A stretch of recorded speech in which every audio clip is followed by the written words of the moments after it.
पवित्र शास्त्रामध्ये अशा एका व्यक्तीची नोंद आहे की ज्याचं नाव काढल्यानंतर शास्त्र वाचणारा माणूस असो किंवा ज्याला शास्त्राबद्दलची माहिती जास्त नसतो, पण ह्या व्यक्तीबद्दल त्याला उत्सुकता आहे आणि त्याला थोडीफार माहिती आहे.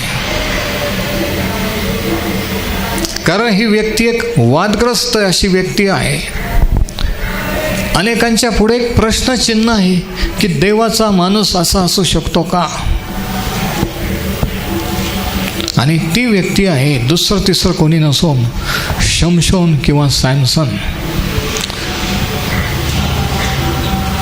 आपल्या चर्चमध्ये एक सॅमसन आहेत आणि अजूनही काही सॅमसन किंवा शमशोन येथे असतील ज्यांना हा संदेश आज लागू पडणार आहे, की ज्या मनस्थितीतून परिस्थितीतून जात असतील, ज्यांना देवाने निवडलेलं असेल, परंतु त्यांच्या जीवनाचा जो वीक पॉईंट त्याच्यामुळे ते संघर्ष करत असतील. आणि ह्या शमशोनाचं कथा आपण पाहत असताना आज शास्त्राच्या पुस्तकाच्या 16व्या अध्यायात पोहोचलेलो आहोत. जजेस चॅप्टर 16 आणि शास्त्रे 16:1-21 आजचा संदेश या शास्त्र भागावर आधारित आहे. जजेस 16:1-21. शमशोन हा एक अतिशय सुप्रसिद्ध पवित्र शास्त्रातलं पात्र किंवा कॅरेक्टर आहे आणि त्याच्या जोडीची दलीला. काही वर्षापूर्वी एक हॉलिवूड चित्रपट आहे सॅमसन अँड डिलायला, परंतु पवित्र शास्त्रात जे वर्णन आहे ते बऱ्याच वेळा चित्रपटात नसतं. म्हणून पिक्चरमध्ये जाय तसं शास्त्रात असेल असा समज कोणी करून घेऊ नये. शास्त्रामध्ये आपल्याला अधिक डिटेलमध्ये सविस्तरपणे त्या घटनेचं, त्या लोकांचं, त्या व्यक्तींचं वर्णन पाहायला मिळतं. तर मुख्य हिरो किंवा पात्र आहे सॅमसन आणि दुसरी आहे दलीला, की एक अतिशय डेंजर, अतिशय घातकी अशी एक बाई होती, एक स्त्री होती जिच्या प्रेमात शमशोन पडला. आणि ती कालांतराने त्याला एक सापळा किंवा ट्रॅप ठरली. शत्रूने तिचा उपयोग केला आणि शमशोनाचा नाश केला.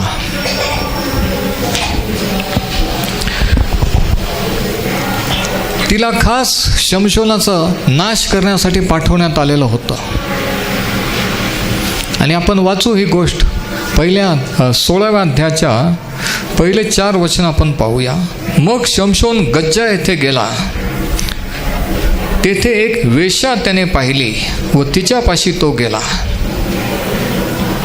शमशोन तेथे आला ही बातमी गज्जाकारांना लागली, तेव्हा त्यांनी त्यास वेढिले आणि त्याचा घात करण्यासाठी नगराच्या वेशीत ते रात्रभर दबा धरून राहिले.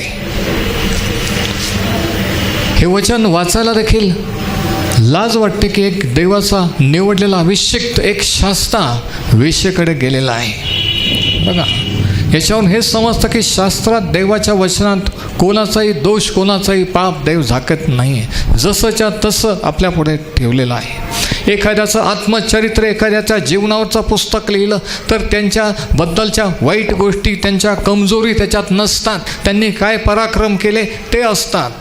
पण शास्त्राचं वैशिष्ट्य हे आहे की देवाचे जे लोक पूर्वी होऊन गेले त्यांचे प्लस पॉईंट, चांगले गुण काय होते आणि दुर्गुण, वाईट स्वभाव काय होतं हे देखील दोन्ही दिलेले आहेत.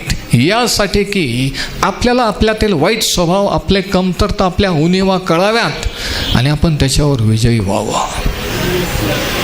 आमेन. तिथे त्याने एक वेश्या त्याने पाहिली. बघा, त्याची नजर, त्याचं लक्ष त्याच्यावर गेला. डोळ्यांची अभिलाषा. नुसतं पाहिलं असतं की ठीक आहे, ती इतर स्त्रियांपेक्षा आकर्षक आहे, असं म्हटलं असतं, निघून गेला असता तर चाललं असतं, पण नाही. त्यांनी पाहिले, तिला भेटला आणि तिच्याकडे तो गेलेला आहे.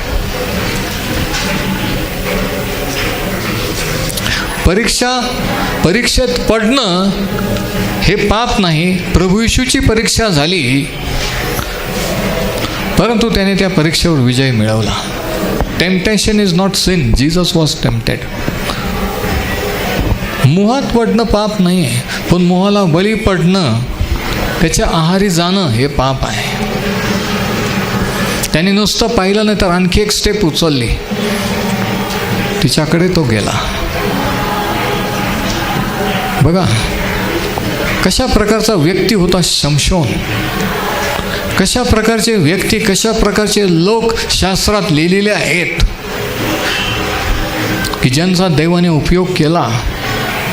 ते काही परिपूर्ण माणसं किंवा बायका नव्हत्या, ते तुमच्या आमच्यासारखे लोक होते, पण तरी देवाने निवडलेले होतं. देवाची कृपादृष्टी होते, देवाचा अभिषेक होता, म्हणून जे त्यांनी केलं ते करू शकले. ते काही देवदूत नव्हते, लक्षात घ्या. दुसरं वचन, शमशोन तेथे आला ही बातमी गज्जाकरांना लागली. कदाचित तिने सांगितलं असेल, कदाचित कोणी सांगितलं असेल, आपल्याला माहीत नाही. कारण अगोदरच आपण वाचतो की शमशोनाने कशा रीतीने त्यांचे शेतं पेटवून दिलेले होते, कशा रीतीने गाढवाच्या जाभडाने हजारो लोक मारलेले होते. आणि ही बातमी वाऱ्यासारखी पसरली होती आणि ते टपून होते की कधी आम्हाला संधी मिळते, कधी सॅमसन आमच्या हातात पडतो. आता एक गोष्ट या ठिकाणी पाहायला मिळते की सॅमसनचा वीक पॉईंट होता बाई किंवा स्त्री. जो वीक पॉईंट तुमचा असतो, माझा असतो, सैतानाला आणि शत्रूला ते माहीत असतं आणि त्याच्यावरून तो आपल्याला सापळा रचून कॅच करत असतो आणि ट्रॅप करत असतो. आणि तुमचा वीक पॉईंट तुम्हाला माहीत आहे, माझा वीक पॉईंट मला माहीत आहे.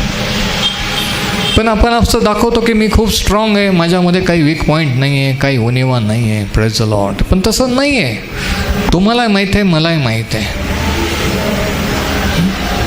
आणि जर आपण रिअल खरे माणसं, खरे देवाचे माणसं, देवाच्या बाया असो, तर आपण खोटं खेळणार नाही आहे. चर्चमध्ये येऊन खेळ खेळणार नाही आहे. देवाशी आणि इतरांशी गेम करणार नाही आहे. तर आपण लीन आणि नम्र होऊन कबूल करू की ह्या गोष्टीवर मला विजय कर, यासाठी की शत्रूने मी शत्रूच्या तावडीत पडून त्या शत्रूने माझा नाश करू नये म्हणून. आपण असं लपवून ठेवणार नाही मागच्या बाजूला की पुढं सगळं चांगलं आहे, प्रेज द लॉर्ड, पण मागं हे घाण पडलेली, कचरा पडलेला नाही. मी तुमच्याशी बोलत आहे, किती जणांना समजतंय मी काय बोलतोय ते. आणि ही बातमी गेली तेव्हा त्यांनी त्याला वेढिले आणि त्याचा घात करण्यासाठी नगराच्या वेशीत, त्यावेळेस नगराच्या वेशी होत्या, एकच वेस, एकच गेट आणि बाकीला सगळं कंपाऊंड असायचं भिंतीचं, आणि एकच मेन गेट असायचा. आणि त्या सगळ्या बाजूने त्यांनी वेढा घातला आणि त्या वेशीमध्ये ते थांबले, दबा धरून राहिले. सकाळ उजाडेपर्यंत त्यास जिवे मारू असे म्हणून ते रात्रभर गुपचूप राहिले. सकाळीच उठल्यानंतर आपण त्याला पकडून मारून टाकू, हा त्यांचा प्लॅन होता. बघा, आपला शत्रू हा गरजणाऱ्या सिंहासारखा कोणास गिळावे हे शोधत फिरतो. आणि म्हणून सकाळी उठल्यापासून तर रात्री झोपेपर्यंत आपण कुठं जातो, काय करतो, कोणाला भेटतो, कोणाशी बोलतो, त्यावेळेस सावध राहायचं असतं की तो गरजणाऱ्या सिंहासारखा आपल्याला गिळण्याचा प्रयत्न करीत आहे. आपण जरी सॅमसन असो तरी त्याच्या तावडीतून आपण सुटू शकणार नाही आहे.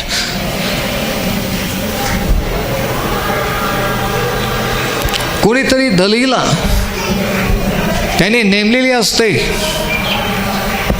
मग ती एखादी व्यक्ती असो, एखादा माणूस असो, एखादी बाई असो, कोणती गोष्ट असो, कारण शत्रूला तुमचा आणि माझा वीक पॉईंट माहीत असतो. सैतानाला तुमची आणि माझी कमजोरी चांगली माहीत आहे, लक्षात घ्या. आणि म्हणून वीक पॉईंटला तो आपल्याला धरून तिथं आपल्याला अडकवण्याचा प्रयत्न करत असतो. आणि म्हणून वीक पॉईंट आपल्या आयुष्यातले झाकून न ठेवता, खोटं असं न दाखवता की माझ्या जीवनात काही वीक पॉईंट नाही, ते कबूल करून देवाला कृपा मागून त्या पॉईंटमध्ये, त्या क्षेत्रात आपल्याला मला तू स्ट्रॉंग कर, बलवान कर असं म्हटलं पाहिजे.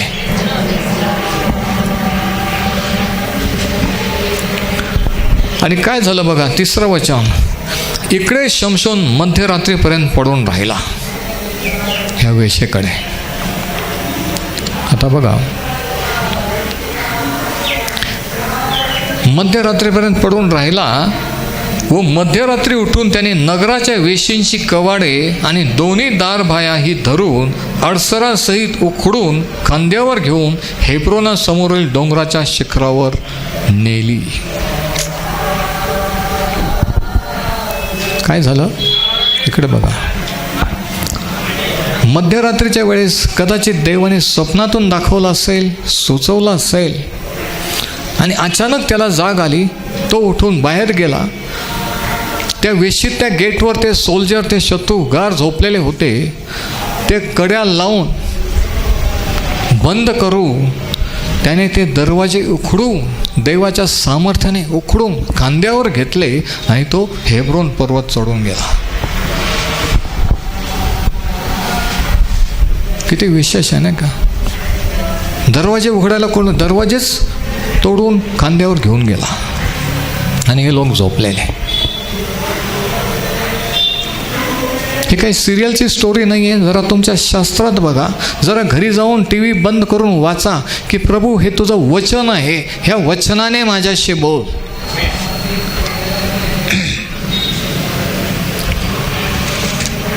आणि मग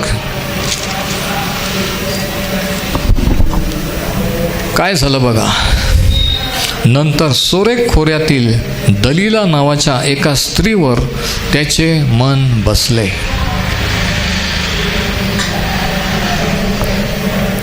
वेळोवेळी आपण पाहतो सॅमसनचा वीक पॉईंट एक स्त्री आहे. वेळोवेळी तो प्रॉब्लेममध्ये कशाला आलेला आहे? बायकांमुळे, स्त्रियांमुळे तो प्रॉब्लेममध्ये आलेला आहे. कदाचित मी या मंडळीतील कोणाशी तरी बोलत असेल की ज्यांचा वीक पॉईंट हा असेल, की ज्यांचं कुटुंब, ज्यांचं जीवन, ज्यांचं आयुष्य ह्या कारणामुळे उद्ध्वस्त झालेलं असेल.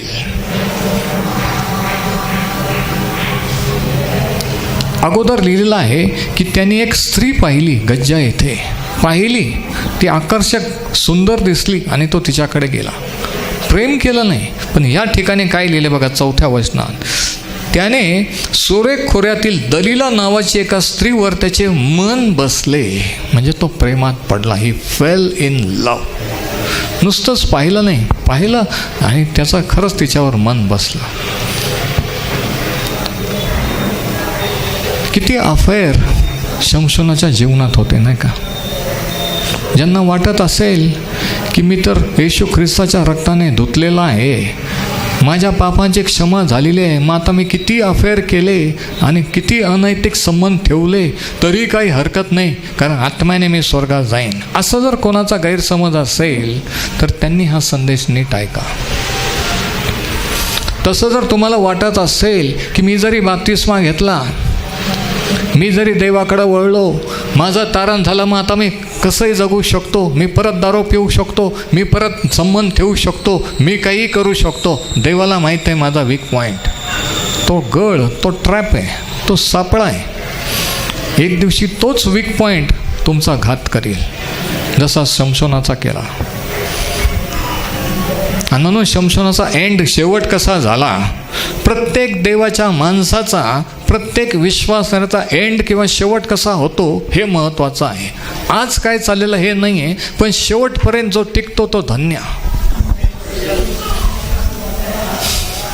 कारण कित्येक जण एकेकाळी फॉर्ममध्ये जे होते, देवासाठी शूरवीर पराक्रम कार्य करणारे होते, ते आज सायडिंगला पडलेले आहेत.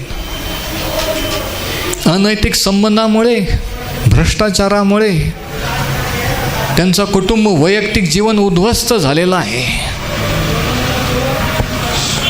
त्यांची साक्ष हाताने गमावलेली आहे.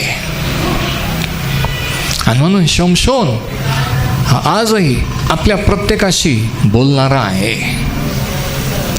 म्हणून त्याचा उल्लेख नव्या करारात हिब्री लोकासपत्राच्या 11व्या अध्यायामध्ये आपल्याला आढळतो की देवाने जरी तो असा होता तरी त्याची नोंद करून ठेवलेली आहे. मग काय झालं बघा, त्या स्त्रीवर मन बसले. घडी घडी अफेअर, घडी घडी कोणीतरी स्त्री पाहतो, घडी घडी प्रॉब्लेम होत आहे. आणखी एक पॉईंट, आणखी एक गोष्ट इथं असे आहे, लिहून घेण्यासारखा आणखी एक पॉईंट असा आहे की Samson is a one man army. तो एकटंच देवाचे लोक इस्रायल यांना सोडविण्याचा प्रयत्न करीत आहे. त्याचे जातीचे लोक, त्याचे बंधुजन, दुसरे इस्रायल लोक, यहुदी लोक देखील आहेत. परंतु त्याच्याजवळ शत्रूविरुद्ध लढण्याची रणनीती नाही आहे, त्याच्याजवळ काही प्लॅन नाही आहे. आणि जरी असेल तर त्याचा वीक पॉईंट हा होता, बाई होती म्हणून ज्या वेळेस तो पाहत होता त्यावेळेस तो प्रॉब्लेममध्ये येत होता. नाही, पण तो तर देवाचा होता ना. हो, पण एक वीक पॉईंट जर सैतानाला माहीत झाली, शत्रूला माहीत झाली, तर ती पुरेशी आहे तुमचं जीवन उद्ध्वस्त करण्यासाठी. आणि इथं आपण पाहतो की he is a one man army, एकटाच लढत आहे. जर सोबते कोणी, शास्त्र सांगते की जो एकटा असून पतन पावतो त्याची हाय. शास्त्र सांगतं की 1,000चा पाठलाग करील, 2 10,000चा पाठलाग करतील. आणि म्हणून ज्यांना असं वाटतं की आम्ही एकटे राहू, एकटी मिनिस्ट्री करू, एकटी सेवा करू, त्यांच्यासाठी हे महत्त्वाचं आहे. तो कोणाची मदत घेत नाही आहे, तो एकटाच शत्रूच्या हद्दीत जात आहे, तो एकटाच लढत आहे, तो एकटाच सर्व काही करत आहे. आणि काय झालं बघा, वचन 5, तेव्हा बलिष्ठांचे सरदार त्या स्त्रीकडे जाऊन तिला म्हणाले, तू त्याला फूस लावून त्याच्याकडून एवढे काढून घे की त्याचे प्रचंड बळ कशात आहे आणि कोणत्या उपायाने आम्ही त्याच्याहून वरचढ होऊ. शत्रूला माहीत होतं, बलिष्ठी सरदारांना, ह्या लीडर्स, ह्या पुढारी लोकांना, हे मिलिटरीचे जनरल यांना माहीत होतं की आपण समोरासमोर शमशोनाची लढू शकत नाही आहे, कारण त्याच्या ठाई दैवी शक्ती आहे, असाधारण सामर्थ्य आहे. आणि म्हणून ते दलिलाचा उपयोग करतात. दलिला एक शस्त्र आहे, शस्त्राचं शमशोनाला हरवण्यासाठी, त्याचा घात करण्यासाठी. दलिला तुमच्या जीवनात एक शस्त्र असते, मग ती एक स्त्री असो, एक पुरुष असो, एक कोणी असो, तुमचं जीवन उद्ध्वस्त करू, तुमचं कार्य संपवण्यासाठी. आणि हे बलिष्ठी सरदार येऊन तिला म्हणतात की तू त्याला फूस लाव, तू त्याला गळ घाल. तो तिच्या प्रेमात पडला, पण शास्त्रात आपण वाचत नाही की ती त्याच्या प्रेमात पडली. बघा, या ठिकाणी एक प्रॉब्लेम आहे. या ठिकाणी काय चाललंय, एकतर्फी प्रेम चाललेलं आहे. आणि काय झालं बघा, ते म्हणाले तू त्याला फूस लावून त्याच्याकडून एवढे काढून घे की त्याचं सामर्थ्य, शक्ती कशात आहे की एक माणूस एक गाढवाच्या जाफडाने एवढे 1000 माणसं मारून टाकू शकतो. एक माणूस बंद लोखंडी दरवाजे, गेट, वेशी तोडून आपल्या हातात उचलून डोंगर चढून जाऊ शकतो. ह्याचं सामर्थ्य कशात आहे. आता जर कोणाला वाटत असेल की शमशोन हा खलीसारखा किंवा आर्नॉल्ड सारखा जर असेल बॉडीने, बॉडी बिल्डर, तर ह्या शत्रूच्या लोकांना कळलं असलं की त्याचं सामर्थ्य त्याच्या बॉडीमध्ये आहे. म्हणून पॉईंट याच्यावरून हेच समजतं की शमशोन हा बॉडी बिल्डर नव्हता जसा पिक्चरमध्ये दाखवलेला आहे. जर असतं तर ह्या शत्रूच्या सरदाराने विचारलं नसतं की त्याचं सामर्थ्य कशात आहे. तो सर्वसामान्य माणूस होता, इतरांसारखा होता, कदाचित माझ्यासारखा असेल, माहीत नाही. पण त्याच्यामध्ये असं काहीतरी होतं की जे त्यांना दिसत नव्हतं, पण ज्याचा परिणाम त्यांना दिसत होता की तो काय करू शकतो. तो शरीराने धष्टपुष्ट धिप्पाड बॉडी बिल्डर नव्हता, पण त्यांना माहीत नव्हतं की ते सामर्थ्य कशात आहे. का? कारण ते दिसत नव्हतं. जो अभिषेक देवाने त्याला दिलेला होता, जो देवाच्या आत्म्याचा अभिषेक त्याच्यावर होता, तो बाहेर डोळ्याने त्यांना दिसत नव्हता. त्यांना वाटलं की त्याची बॉडी अशी आहे, पण तरी हा एवढे पराक्रम कसं करतो, ही शक्ती सामर्थ्य कुठून. म्हणून विचारावं लागलं की त्याला विचारून घे. तिला भाड्याने पैसे देऊन तयार करावं लागलं की आम्ही तुला 1100 चांदीचे नाणे देतो प्रत्येक जण, पण हे गुपित त्याच्याकडून काढ की त्याचं सामर्थ्य कशात आहे, म्हणजे आम्ही त्याला बांधून कॅप्चर करू आणि त्याला मारून टाकू. म्हणजे पॉईंट की शमशोन हा बॉडी बिल्डर नव्हता. त्याच्यामध्ये काहीतरी होतं जे त्यांना दिसत नव्हतं, पण जे त्याचं सामर्थ्य होतं. म्हणा, माझ्यामध्ये काहीतरी आहे जे दिसत नाही, पण ते माझं सामर्थ्य आहे. आमेन. जर तुम्हाला कळलं असेल तुम्ही काय बोललाय, तर तुम्ही हालेलुया प्रेज द लॉर्ड म्हटले असाल. जर देवाचा अभिषेक तुमच्यात आहे, माझ्यात आहे, जरी लोकांना दिसत नाही की माझ्याजवळ बॉडी आहे, पण येशूच्या नावात म्हटल्यानंतर काहीतरी होतं. त्याच्यामुळं शत्रूला कळतं की यांच्याजवळ काहीतरी आहे. म्हणा, माझ्याजवळ काहीतरी आहे. शेजाऱ्याकडे पाहून म्हणा की माझ्याजवळ काहीतरी आहे. शेजाऱ्याकडे पाहून म्हणा माझ्याजवळ काहीतरी आहे. माझ्याजवळ देवाचा अभिषेक आहे. हालेलुया. तो अभिषेक दिसत नसतो, लोकांना, शत्रूला कळत नसतं काय आहे, पण त्याचा परिणाम त्यांच्या डोळ्यादेखत त्यांना दिसत असतो की हा माणूस, ही बाई काय करू शकते. यांनी प्रार्थना केली, संदेश दिल्याने काय होतं हे जगाला दिसत असतं.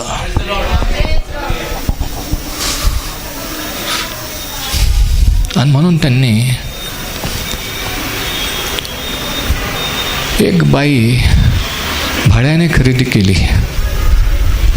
जिच्यावर त्याचं प्रेम होतं. कारण त्यांना माहीत होतं की ह्या माणसापर्यंत जर पोहोचायचं आहे तर ते अशक्य आहे. ज्या बाईवर तिचं प्रेम आहे त्या बाईच्या थ्रू आपण त्याच्यापर्यंत पोहोचू शकतो. बघा, ही स्ट्रॅटेजी किंवा ही युद्ध प्रणाली कोणती आहे? एदेन बागेतली आहे. आदामापर्यंत जर पोहोचायचं तर डायरेक्ट आदामाला सांगू शकत नाही की तू हे फळ तोडून खा, म्हणून हवे थ्रू त्याच्यापर्यंत पोहोचायचं आणि त्याला पापात पाडायचं. तीच ट्रिक इथं वापरलेली आहे. किती जणांना समजतंय मी काय बोलतोय ते? कारण शास्त्र सांगतं की स्त्री ही अशक्त पात्र आहे, सहज भुलवणारं. सहज भुलतात बायका, सहज फसवतात. आणि म्हणून गुरु महाराजांच्या भक्त आज असंख्य स्त्रिया आहेत, पुरुष जास्त नाही आहेत. पण पुरुषांना खुश होऊ नका, चर्चमध्ये सुद्धा विश्वास धरणाऱ्या जास्त स्त्रियाच आहेत, पुरुष नाहीत. जे असतात ते कुठंतरी कोपऱ्या कापऱ्यात मागं बसलेले असतात. कारण सैतानाला माहिती आहे की पुरुष देवाच्या प्रतिमेत आहे. पुरुषाचा जर मी ताबा घेतला आणि त्याची जर वाट लावली तर त्याच्या घराण्याची, कुटुंबाची मी वाट लावू शकतो. म्हणून तो माणसाला व्यसनाधीन करतो, भ्रष्ट करतो आणि देवापासून, चर्चपासून दूर ठेवत असतो. त्याला माहिती आहे की माणूस हातात आला की बाई पण येते, मुलं पण येतात.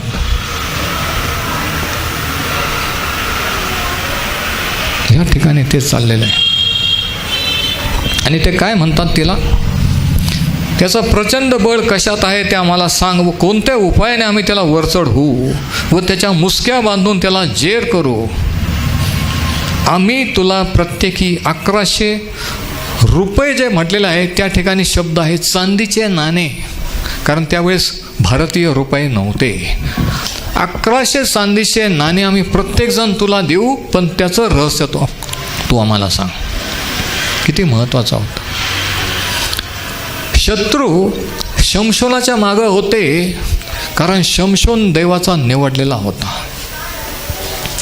शत्रू तुमच्या मागे आहे, माझ्या मागे आहे, कारण तुम्ही आणि मी देवाचे निवडलेले आहोत. म्हणा, मी देवाचा निवडलेला आहे म्हणून शत्रू माझ्या मागे आहे. आता कळलं ना प्रॉब्लेम काय आहेत. दुसऱ्यांना प्रॉब्लेम नाही, तुम्हाला काय आहेत. दुसऱ्यानं वयस पण तुम्ही देवाकडे वळून का व्यसनाधीन होता. आता कळलं ना. कारण शत्रूला तुमची वाट लावायची आहे, तुमचा नाश करायचा आहे. जे कार्य तुम्हाला दिलं ते करून त्याच्यातून अर्धवट सोडून तुम्हाला जगातून काढून टाकायचं आहे.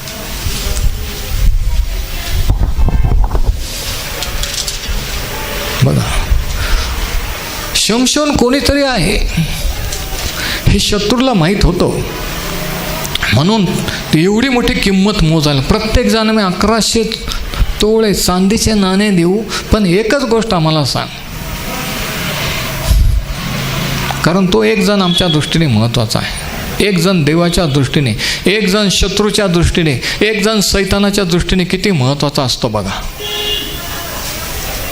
आणि मग कोणीतरी म्हणतं की माझ्याच घरात का कटकटी, माझ्याच मागं का हे का. कारण तुम्ही जर देवाच्या आहात तर त्याच्या दृष्टीने महत्त्वाचे आहात. हे सैतानाला माहीत आहे, म्हणून तो तुमच्या मागे लागलेला असतो.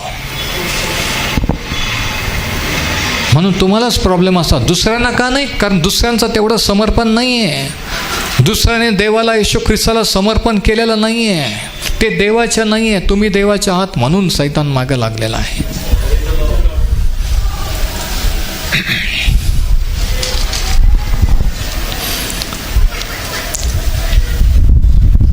वचन 6. दलीला शमशोनाला म्हणाली, तुमचे प्रचंड बळ कशात आहे व कोणत्या रीतीने तुम्हाला बांधून जेर करता येईल ते मला सांगा.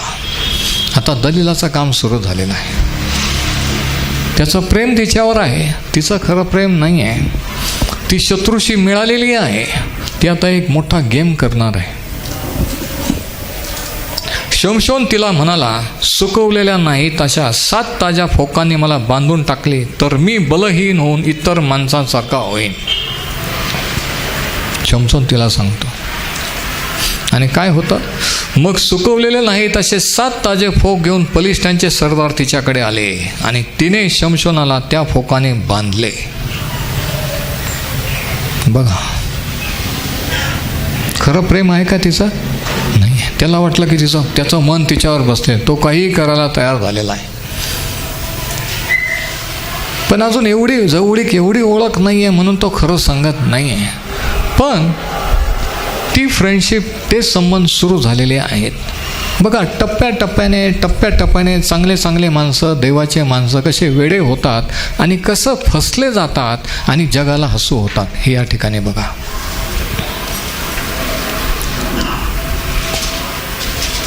वचन 9. त्यावेळी आतल्या खोलीत काही लोक तिने छपून ठेवले होते. ती त्याला म्हणाली, शमशोना, बलिष्ठी तुझ्यावर चालून आले आहेत. तेव्हा सणाचे सूत आगीचा वास लागतात जसे जळून जातात, तसे ते फोक तोडून टाकले. त्याच्या बळाचा थांग काही लागला नाही. अचानक त्याने तोडून टाकले आणि तो स्वतः मोकळा झाला आणि त्याच्यातून तो सुटला. दलीला शमशोनास म्हणाली, तुम्ही मला खोटे सांगून माझी वंचना केली. तुम्ही कशाने बद्ध व्हाल हे मला आता खरे खरे सांगा. पहिल्याने त्याने खरं सांगितलेलं नाही आहे. त्याने सांगितलं, त्याने खरंच तसं केलं. शत्रूला त्याच्या तावडीत दिलं, पण तो निष्ठून गेला. पण शत्रू हार मानत नसतो. इकडं लक्ष द्या. शत्रू सहजासहजी जाऊ देत नसतो. तो पूर्ण निर्धाराने मागे लागलेला असतो. वचन 11. तो तिला म्हणाला, कामास न लावलेल्या अशा नव्या दोराने मला कसून बांधले तर मी बलहीन होऊन इतर माणसांसारखा होईन. दलीला नवे दोर आणून त्याला बांधून म्हणाले, शमशोना, बलिष्ठी तुमच्यावर चालून आली आहेत. त्याच्यासाठी टपलेले लोक आतल्या खोलीत बसले होते. तेव्हा धागा तोडावा तसे त्याने आपल्या हातांचे दोर तोडून टाकले. दुसऱ्या वेळेसही सुटला. दुसऱ्या वेळेसही तिने शत्रूच्या हाती त्याला देण्याचा प्रयत्न केला. पाहिजे होते की मी जिच्यावर खरं प्रेम करतो तिचं खरं प्रेम माझ्यावर नाही आहे, ती धोका देणारी बाई आहे. पण नाही, ते म्हणतात ना, लव्ह इज ब्लाइंड, प्रेम हे आंधळं असतं. किती सांगितलं तरी माणूस म्हणतो की नाही, मला हीच बायको करायची, मला तीच मुलगी करायची. बाळकसाहेब तुम्ही काही म्हणा, नंतर देव वळविल ना, नंतर कर ना, पण आता सगळं ठरलेलं आहे, तुम्ही फक्त लग्न लावा. आम्ही फक्त लग्न लावणारे पाळक नाही आहे, लक्षात घ्या. असंख्य पाळक आहेत, चर्चेस आहेत, जे तुमचं ऐकून तुमच्या तालावर नाचू शकतात, मी नाही आहे. दुसऱ्या वेळेस पण डाव फसला शमशोनाला ट्रॅप करण्याचा, पण शत्रू हार मानत नाही आहे, सैतान हार मानत नसतो. एकदा जर तुम्ही विजयी झाले, दुसऱ्यांदा विजय झाले, पण आठवडाभर त्यांनी नेम धरलेला असतो की एकदा तरी याला खाली पाडेन, याला खाली पाडेन. म्हणून आपण किती सतर्क असलं पाहिजे नाही का. पुढे काय झालं बघा, वचन 13. दलीला शमशोनास म्हणाली, तुम्ही आतापर्यंत खोटे सांगून माझी वंचना केली, तर तुम्ही कशाने बद्ध व्हाल हे मला सांगा. तो म्हणाला, माझ्या केसांच्या 7 बटा मागच्या ताण्यात गुंफल्या तर मी बद्ध होईन किंवा बांधला जाईन. बघा, तिसरी वेळ आहे, माझ्या केसाच्या 7 बटा जर मागच्या बाजूला बांधल्या तर मी बांधला जाईन. आणि मग काय झालं, मग तिने त्याचे केस मागच्या फणीवर ताणून बांधले व ती त्याला म्हणाली, शमशोना, पलिष्ठी तुमच्यावर चालून आले आहेत. तेव्हा त्याने झोपेतून उठून जागे होऊन ती मागची फली व ताना उखळून काढला. तिसऱ्या वेळेस पण सुटला.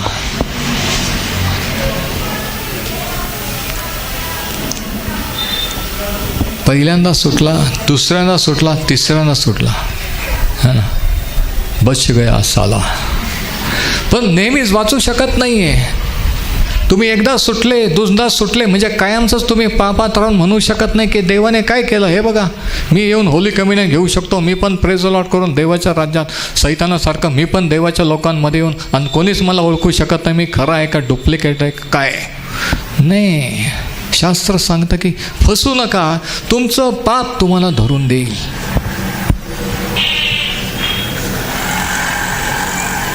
खोटं खोटं जास्त चालत नाही आहे. बघा, तिन्ही वेळेस तो फसलेला आहे, तो सुटलेला आहे, तिने फसवण्याचा प्रयत्न केलेला आहे. आणि मग 15 वचन बघा, मग दलीला त्याला म्हणाली, तुमचे मन काही माझ्यावर नाही, तर तुझ्यावर माझी प्रीती आहे असे कसे म्हणता. आता ती अधिक क्लोज येण्याचा प्रयत्न करीत आहे. आता ते तिच्या मनाच्या जवळ जाऊन ते संबंध अधिक जवळ येऊन त्याच्या मनातलं काढण्याचा प्रयत्न करीत आहे. बघा, शत्रूला आपल्या मनात काय आहे, आपलं रहस्य काय आहे, देवाशी केलेला करार काय आहे हे काढण्याचा प्रयत्न करतो, कारण त्याच्यात आपलं खरं सामर्थ्य असतं. वचन 16. तिने दररोज बोलून बोलून त्याच्यापाशी जिकीर केल्यामुळे त्याचा जीव नकोसा झाला. कारण स्त्रियांजवळ हे शस्त्र असतं डोकं खाण्याचं. एखादी गोष्ट रोज रोज रोज तेच तेच तेच तेच तेच तेच, मग माणूस वैतागून म्हणतो की हे घे, हे बघ, हे असं आहे, आणि मग ते रहस्य बाहेर येतं. रोज रोज तिला सांगितलं की ते फळ बघ, खरंच देवाने सांगितलं का, ते बघ किती सुंदर, खरंच देवाने सांगितलं का खायचं नाही. आणि रोज रोज रोज रोज ऐकून एक दिवशी तिला वाटलं तोडून घेऊन खाऊन तर बघू, काय व्हायचं ते होईल. आणि काय व्हायचं ते झालं, तुम्हाला माहीत आहे. तसं शत्रू हार मानत नसतो. तो तुमच्या मित्रांद्वारे, कोणत्या तरी खोट्या सेवकांद्वारे, कोणत्या तरी खोट्या व्यक्तीच्याद्वारे दलीला म्हणून तुमच्या जीवनात येत असतो. आणि तुमचं सामर्थ्य, तुमचं रहस्य कुठं आहे हे काढून घेण्याचा प्रयत्न करत असतो. ती म्हणाली, खरंच तुमचं प्रेम असेल तर तुमचं सामर्थ्य कशात आहे मला आत्ता तरी सांगा. तुम्ही फक्त म्हणता तुमचं प्रेम आहे, पण मला तुम्ही अजून खरंच सांगितलेलं नाही आहे. जे सांगितलं ते खोटं होतं आणि म्हणून तुम्ही सुटले. पण आता तरी मला सांगा, आता तरी शमशोनाने ओळखायला पाहिजे होतं की आता हे फार झालेलं आहे, आता तिच्यापासून निघून आपल्या गावात आपल्या देशात जायला पाहिजे आणि आपल्या लोकांचं काय चाललं हे पाहायला पाहिजे होतं. पण नाही, तो इतका रमून गेलेला होता, तो विसरून गेला होता की आपण देवाच्या अभिषेक्त आहोत. बघा, माणसाचा वीक पॉईंट, माणसाला कुठं नाही. देवाचा अभिषेक, देवाचं कॉलिंग माणूस विसरून जातो. देवाचं पाचारण मी कशासाठी आहे, देवाने कशासाठी निवडलेलं हे विसरून जातो आणि प्रेमन अफेअर करत बसत असतो आणि असं दाखवतो की काहीच नाही, सगळं चांगलं आहे, सगळं ओके आहे. पण ते घातक, डेंजरस असतं. पुढं काय होतं बघा. रोज रोज ती त्याला विचारू लागली आणि काय झालं. वचन 17, मग त्याने आपले हृदय म्हणजे मनातलं रहस्य तिला सांगितलंय. तो तिला म्हणाला, माझ्या डोक्याला कधी वस्त्रा लागला नाही, कारण मी आपल्या मातेच्या उदरी होतो तेव्हापासून देवाचा नाझीर आहे. माझे मुंडन झाल्यास माझे बळ जाईल व मी बलहीन होऊन इतर माणसांसारखा होईन. रोज रोज विचारून विचारून जीव नकोसा झाला आणि एक दिवशी वैतागून ते रहस्य सांगून दिला. दलीला त्याच्या मनातलं काढण्याच्या मागं होते. त्याच्या अंतकरणात मनात काय आहे. म्हणून शास्त्र सांगतं की सर्व रक्षणीय वस्तूपेक्षा आपल्या अंतकरणाचं रक्षण कर, कारण त्यातून जीवनाचा उगम आहे. तुमचं मन कुठं आहे, कशात आहे, हे महत्त्वाचं आहे. आणि प्रभू येशू म्हणतो की जिथे तुमचं धन आहे तिथं तुमचं मनही असेल. आज तुमचं मन कशात आहे मी तुम्हाला विचारतो.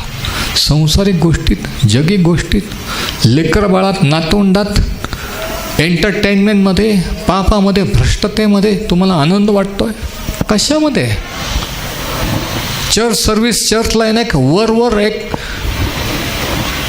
एक प्रोग्राम म्हणून, एक ॲक्टिव्हिटी म्हणून वाटतंय. मीटिंग ठेवणं, मीटिंग घेणं, देवाचं कार्य करणं एक ॲक्टिव्हिटी आहे की हे बघा मी हे करतोय. आपण काय करतो याच्यापेक्षा आपण काय आहोत हे महत्त्वाचं आहे. It is not what you do, it is what you are. मी काय करतो त्याच्यापेक्षा मी कसा आहे हे महत्त्वाचं आहे. परमेश्वर अंतकरण पारखणारा देव आहे. अंतकरणापर्यंत ती एक दिवशी पोहोचली आणि त्याच्या मनातलं काढून घेतलं. अरे शमशोना, कशाला तो सांगितलं रे? जर हे सांगितलं नसतं तर ही स्टोरी अशी नसती, ही स्टोरी वेगळी असते. जर तुम्ही तुमचं अंतकरण त्या स्त्रीला, त्या व्यक्तीला, त्या लोकांना दिलं नसतं तर आज तुम्ही जीवनात कुठं असता. पण नाही, तिने त्याला भुलवलं, फूस लावली आणि त्याच्या मनातलं काढून घेतलं. Satan is after our heart. आपल्या मनात काय आहे, आपलं रहस्य खरं कुठं आहे. आणि त्याने सांगितलं की मी लहानपणापासून देवाचा निवडलेला आहे, वेगळा केलेला आहे. देवाचा आत्मा माझ्यावर आलेला आहे आणि म्हणून माझे हे केस मी वाढवलेले आहेत. जर हे केसांचं जर मुंडन केलं तर माझं सगळं सामर्थ्य निघून जाईल. आणि तिला कळलं, आत्ता तिला कळलं की हां, जर याचे जर केस कटिंग केले तर हा इतर माणसासारखा पॉवरलेस, सामर्थ्यहीन होईल आणि शत्रूच्या हातात पडेल आणि आपण श्रीमंत होऊ. आपल्याला प्रत्येकाकडून 1100 चांदीचे नाणे मिळतील. बघा, आणि पुढे काय झालं बघा. वचन 18, शास्त्रेचं पुस्तक 16वा अध्याय, जजेस 16:18.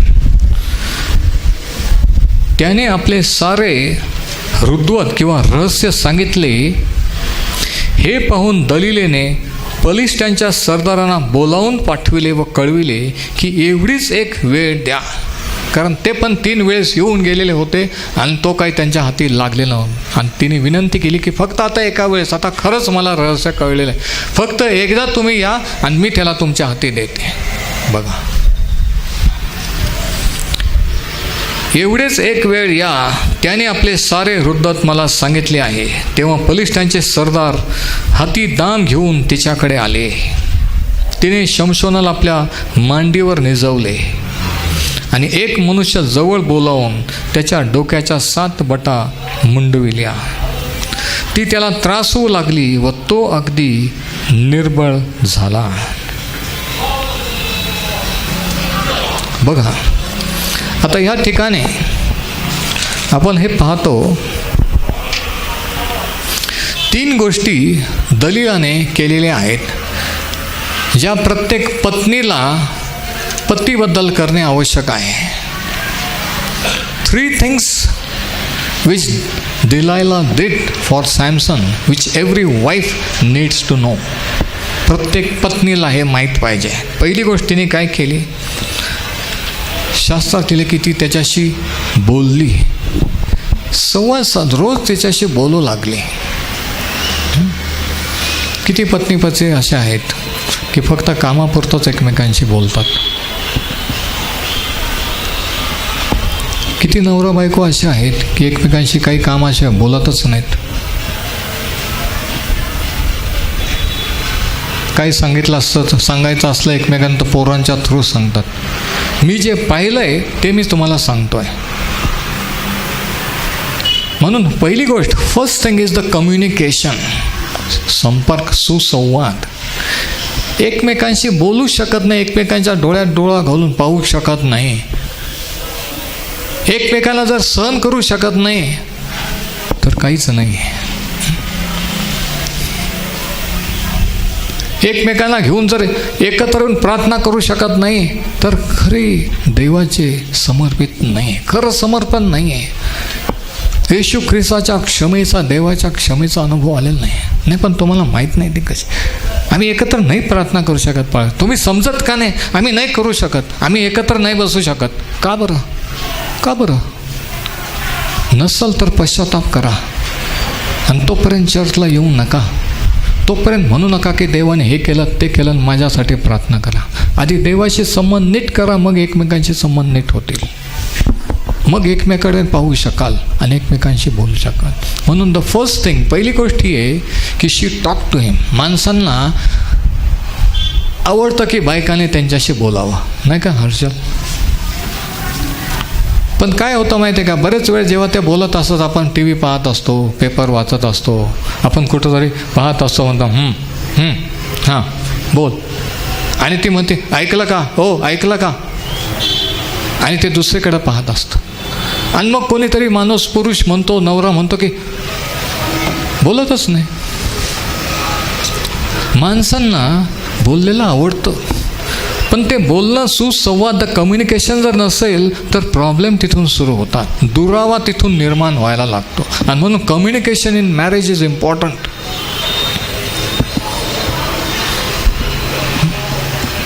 काही जण लिमिटेड बोलतात, सुरक्षित अंतर ठेवून, नाही का, की नको जास्त बोललं, जास्त जवळ गेलं तर कटकटी होतील, भांडणं होतील, बॉम्बस्फोट होईल. होऊ द्या, पण एकमेकाच्या मनात काय आहे ते तरी एकदाचा कळलं ना. कोण खरं कोण खोटं एकदाचा खूळ. आणि देव त्याच्या आत्म्याने तुमचे आत्मे एक करेल आणि तुम्हाला त्याच्यामध्ये एक करेल. होऊ द्या ना. कशाला खोटं नाटक? म्हातारा होईपर्यंत कशाला असं लांबून बायकोला माहीत नाही नवऱ्याच्या मनात काय, नवऱ्याला माहीत नाही बायकोच्या मनात काय. ती त्याच्याशी बोलू लागली, दररोज त्याचं डोकं खाऊ लागली. ती काय बायको होती का? नाही. तिचं काय खरं प्रेम होतं का? नाही. पण एक गोष्ट पत्नीने शिकण्यासारखी ही आहे की सुसंवाद साधणे, कम्युनिकेशन. त्याच्या मनातलं तो बोलूपर्यंत ती त्याच्याशी बोलत राहिलेली आहे. Heart to heart communication. एक दिवशी त्याने त्याचं अंतःकरण उघडलं. कारण काय? खरं सामर्थ्य त्या केसात नव्हतं. ऐकून घ्या मी काय म्हणतो ते. खरं सामर्थ्य त्याने त्याच्या अंतःकरणाने देवाशी केलेला जो करार होता त्या करारामध्ये होता. तो करार जेव्हा त्याचे केस कापले गेले, तो करार त्याने देवाशी मोडला. ज्यावेळेस तो तिच्याकडे त्या वेश्येकडे गेला, तो विसरला की मी देवाचा निवडलेला नाझीर आहे. ज्यावेळेस त्याने करार मोडला, तेव्हा त्याचं सामर्थ्य गेला. Praise the Lord. तुमचं सामर्थ्य कशात आहे? ते दिसत नव्हतं, माहीत नव्हतं, पण सामर्थ्य आहे हे माहीत होतं.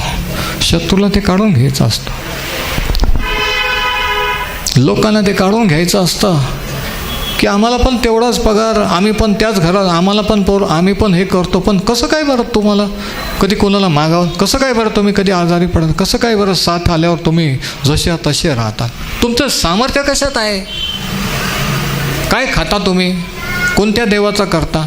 त्यांना माहीत नाही आहे, पण आपल्याला माहीत आहे की आपलं सामर्थ्य कशामध्ये आहे. कारण ते सामर्थ्य आपल्याला शत्रूवर विजयी करत असतं. पण सामर्थ्याशी जर शमशोनासारखे खेळ खेळत राहिलं, गृहीत धरलं की काही केलं तरी मी निभावून जाऊ शकतो, तर मात्र धोका आहे. तर मात्र धोका आहे. माझं काहीच झालं नाही, काहीच होणार नाही, तर मात्र तुम्ही तुमचा जीव मुठीत घेऊन भयंकर मोठी रिस्क घेत आहात. शमशोनाने तर भयंकर मोठी रिस्क घेतलेली होती. काय झालं बघा. तर पहिली गोष्ट, 3 गोष्टी मी सांगितलं दलीलाने शमशोनासाठी केला. शी टॉक टू हिम, ती त्याच्याशी बोलली. दुसरी गोष्ट तिने केलं की शी गेव हिम इंटिमेसी, तिने त्याच्याशी जवळीक साधली. इंटिमेसी, तिने त्याला स्पर्श केला, तिने त्याच्याशी जवळीक साधली, त्यांचे संबंध जोडले. तो कोणाच्या हाती येत नव्हता, पण ती त्याला मिठीत घेऊन हातात घेऊ शकत होती. का? कारण ती जवळीक साधलेली होती. प्रत्येक पत्नीने, बाईने ही दुसरी गोष्ट केली, जवळीक साधणे. इंटिमसी. शी टच्ड हिम. कोणी त्याला हात लावू शकत नव्हता शत्रूचा, पण तिने हात काय? इंटिमसी. पत्नीमध्ये, कुटुंबामध्ये इंटिमसी, जवळीक जर नसेल तर ते फक्त एका घरात राहायचं, जेवायचं आणि एक रुटीन लाईफ म्हणून होतं. आणि अनेकांचे विवाह असे आहेत. तिसरी गोष्ट जी तिने केली, she gave him a place to rest.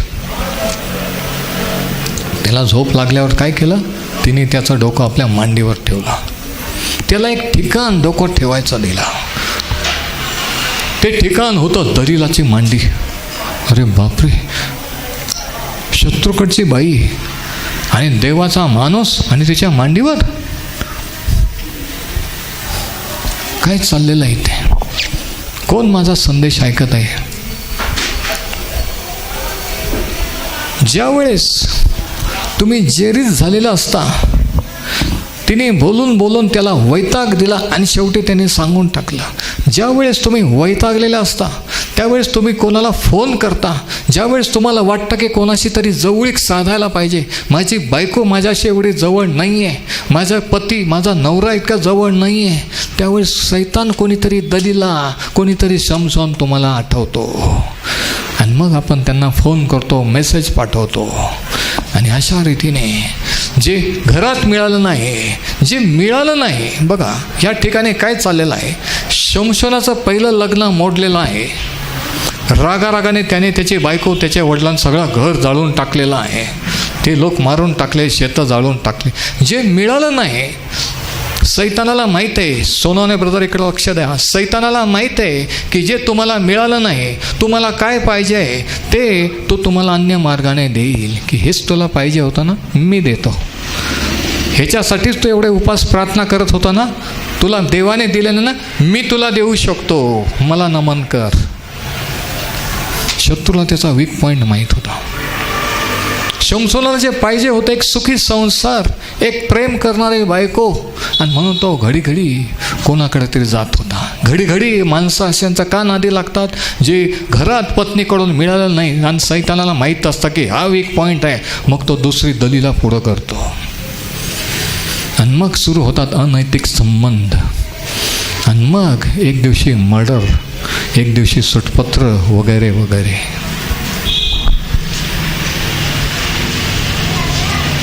मग तिसरी गोष्ट जी तिने केली की त्याला एक रेस्ट करायला, डोकं ठिकायला एक ठिकाण दिलं. तिच्या मांडीवर त्याने त्याचं डोकं ठेवलं. तुम्ही तुमचं डोकं कोणाच्या मांडीवर ठेवलेलं आहे याचा विचार करा. कोणाच्या मांडीवर, कोणावर तुम्ही रेस्ट करीत आहात याचा विचार करा. खरंच तो तुमचा पती आहे? खरंच ती तुमची पत्नी आहे? नसेल तर ते चुकीचं ठिकाण आहे. तुम्ही शत्रूच्या टावरीत आहात.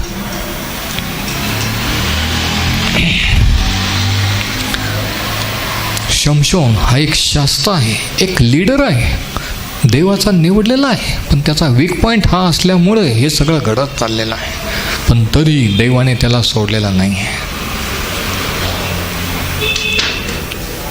चुका होतात, तुमच्याकडून झाल्यात, माझ्याकडून झाल्यात, होतील. पण याचा अर्थ आपण चुकाच करत राहायचं असं नाही आहे. लक्षात घ्या. पुढे आपण वाचतो काय झालं बघा. वचन 27,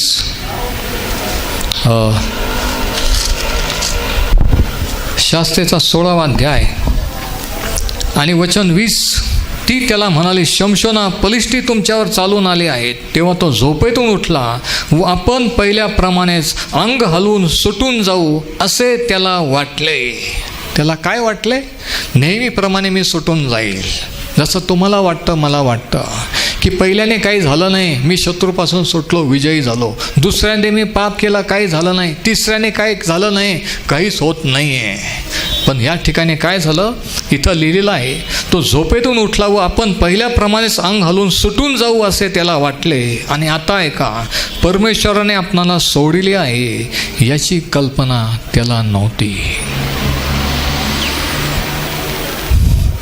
परमेश्वर म्हणतो की माझा आत्मा मनुष्यांची सर्व काळ वाद घालणार नाही. एकदा, दोनदा, तीनदा कोणाच्या तरी प्रार्थनेने बरं करील. परत पाप करायचा, परत ॲडमिट व्हायचं, परत पाप करायचं, परत त्रासात प्रॉब्लेम हाताने करायचे, परत प्रार्थना करायची, परत बरं व्हायचं. असं किती वेळेस होईल? एकदा, दोनदा, तीनदा होईल, पण कायमचं होणार नाही आहे. तो नेहमीप्रमाणे उठून जागा झाला. त्याला वाटलं मी मोकळा होईल आणि शत्रूंशी लढेल. पण शास्त्रात लिहिलेलं एक दुःखद वाक्य, अख्ख्या शास्त्रातलं एक दुःखद वाक्य हे की परमेश्वराने आपल्याला सोडलेले आहे हे त्याला माहीत नव्हते. त्याला वाटत होतं की देव मला साथ देत आहे. कोणीतरी शमशोन या ठिकाणी आहे, हा संदेश ऐकत आहे. त्याला वाटत आहे की मी जरी पाप करतोय तरी देव माझ्याबरोबर आहे. पण ऐकून घ्या, प्रत्येक शमशोनांनो हे ऐकून घ्या. इथं लिहिलेलं आहे की परमेश्वराने त्याला सोडले हे त्याला माहीत नव्हते. ओरिजिनलमध्ये लिहिले की परमेश्वराचा आत्मा त्याच्यापासून निघून गेला हे त्याला कळले देखील नाही. He didn't know that the spirit of the Lord had left him. आणि ज्यावेळेस देवाचा आत्मा निघून जातो, माणसाने सोडलं तर चालेल, पण देवाने जेव्हा सोडलं ना तेव्हा काय होतं हे पुढच्या वचनात लिहिलेलं आहे. शमशोनाचं काय झालं बघा. वचन 21, पलिष्ठी लोकांनी त्याला पकडून त्याचे डोळे फोडले. काय केलं? त्याचे डोळे फोडले पहिल्याने. कारण डोळे जर फोडले तर त्याची दृष्टी जाईल, आणि दृष्टी जर गेली तर तो कुठेही जाऊ शकणार नाही, काही करू शकणार, दुसऱ्यांच्या भरोशावर राहील. देवाचा अभिषेक निघून गेल्यानंतर, देवाने टाकून दिल्यानंतर वारंवार पापात राहून हे होतं की आपली दृष्टी जाते, आपला दृष्टांत की आपण कोण आहोत, आपल्याला कशासाठी देवाने निवडलेलं आहे, काय करायचं आहे हे काहीच कळत नाही. आपण कुठं चाललो आहे, कुठून आलो आहे, काही समजत नाही आहे. आज असंख्य शमशोन, असंख्य देवाचे सेवक ह्या स्थितीत आहे की ज्यांचे डोळे फोडले गेलेले आहेत, ज्यांच्यासमोर दृष्टांत नाही. शास्त्र सांगतं की जिथं दृष्टांत नाही तिथं लोक नाश पावतात. त्यांना माहीत नाही की आपण कुठं चाललेलो आहोत. त्यांना वाटतं की आपण भ्रष्टतेत, पापात राहतो तरी पवित्र आत्म्याचे दान कार्य करीत, तरी लोक बरे होत आहेत, चमत्कार होत आहेत. ह्या भ्रमात ते आहेत. तर शत्रूने त्याचे डोळे फोडले आणि मग काय केलं बघा, वचन 21, व त्याला गज्जा येथे नेऊन पितळी बेड्याने जखडले, पितळी बेड्याने बांधून टाकले.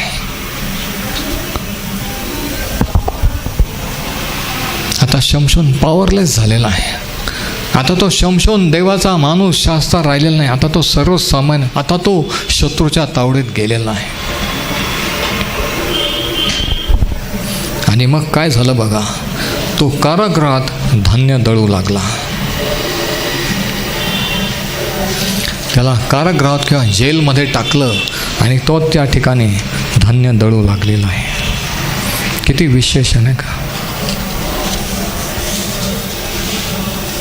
अशा रीतीने शमशोन त्या स्त्रीच्या द्वारे शत्रूच्या हातात सापडलेला आहे. ज्याला शत्रूवर विजयी करण्यासाठी, इस्रायल लोकांना मुक्त करण्यासाठी निवडलेलं होतं, तोच आता शत्रूच्या तावडीत गेलेला आहे. ज्या तुम्हाला देवाने त्याचा अभिषेक दिला दुसऱ्याला मुक्त करण्यासाठी, ते तुम्हीच जर सैतानाच्या अधीन, बंधनात, पापात, भ्रष्टतेत पडलेले असाल, तर तुम्ही दुसऱ्याला कसं काय मुक्त करू शकाल? त्याच्यातून काय शिकू शकतो? काही महत्त्वाचे धडे आहेत, पटकन लिहून घ्या. पहिला धडा असा की never live on the boundaries of sin. Samson बाउंड्रीवर राहत होता.